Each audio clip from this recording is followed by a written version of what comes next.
చొరబాటు అనేది ఒక వ్యవహారం.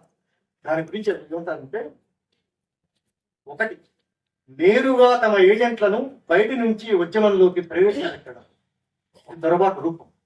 రెండు, నేను ఉద్యమంలో ఉన్నవారిని ద్రోహులుగా మలుచుకోవడం.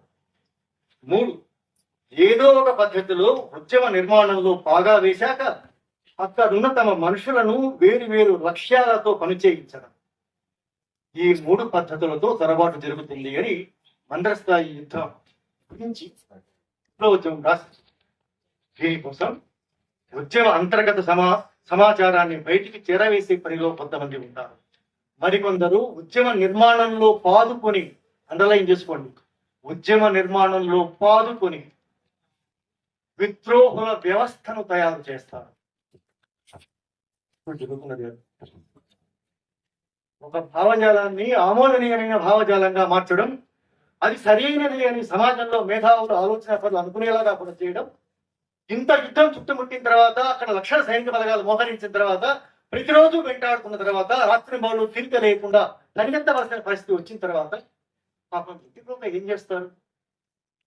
దీనికి కొనసాగింపుగా లొంగిపోయి ఇంటికి రండి, తర్వాత చూసుకున్న ఊపిరింటి ఉప్పుగా అమ్ముకుని బతకొచ్చు అంటారు కదా ఊళ్ళల్లో.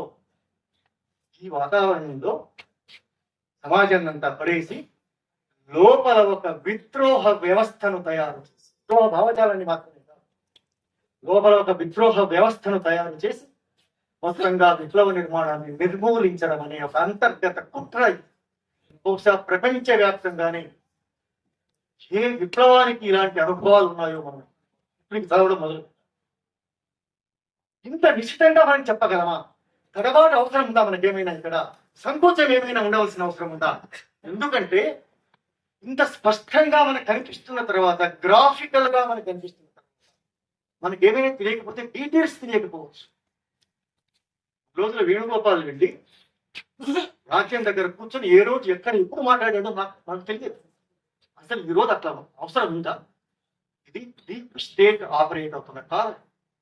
అసలు మనలాంటి దేశంలో ప్రజాస్వామ్యమే నామమాత్రంగా ఉన్న దేశంలో ఎన్నికల ద్వారా అధికారంలోకి వచ్చిన ప్రభుత్వాలతో నిమిత్తం లేకుండా, చట్టబద్ధ పాలనతో నిమిత్తం లేకుండా, సాధారణ పరిపాలనతో నిమిత్తం లేకుండా మాఫియాలు, కార్పొరేట్లు, సంఘ పరివార్ లాంటి ఒక ముఠా సైనిక అధికారులు